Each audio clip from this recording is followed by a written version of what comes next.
All right, so here's just a brief review of some of the citation that we covered in class. So if you have a website that has no author at all, you would start with the title. Again, remember for MLA, title would go in quotation marks. The website itself, keep in mind there's a difference between the URL and the website. For example, in this example from Purdue OWL, you have WebMD is different from the URL here. So the overall website's name is WebMD, which is why it goes in italics, but the URL has its own section. Then the date of publication, again, if this is available, URL. And as we mentioned in class, the date of access is recommended but not required. I do recommend that once you do it for all of them though, so it needs to be consistent.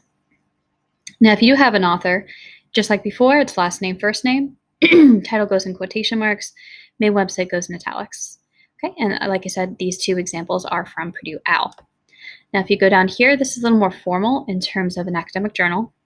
Make sure that just before, last name, first name, title, and quotations. An easy way to remember that is quotations are smaller sections. So that would be articles, that would be chapters, that would be episodes. While italics are larger sections. So that would be the journal itself, the newspaper, the website, the series. And then remember, it's volume and then issue. It's really important that you get this order correct so it's easier to find. Date and URL. Now, a couple rules about authors. It's important to pay attention to the order of the authors. As I mentioned before, the authors are presented in a certain format. Keep in mind that first author is a position of honor, so it's very important that you never change the order of authors. For 3 or less, you would write them out in the order that they're presented. Give the example here of Rodriguez, Chu, and Lee. But with 4 or more, it'd be the first author's last name followed by ET space AL period. Remember, this is Latin, so the ETAL period must always be in italics, and that becomes a unit. So every time you refer to that source, for example, cross it all, that's how you do it every single time.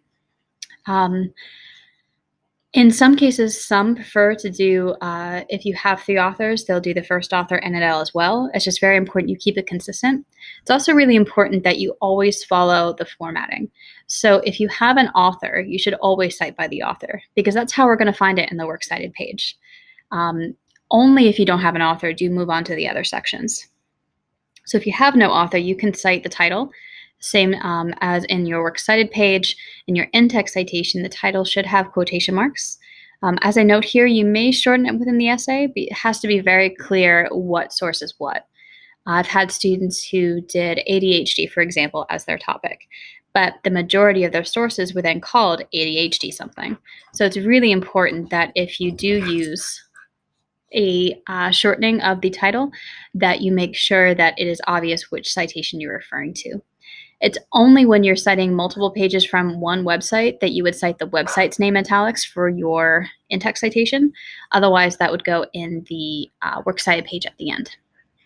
Okay, so hopefully that was helpful to you.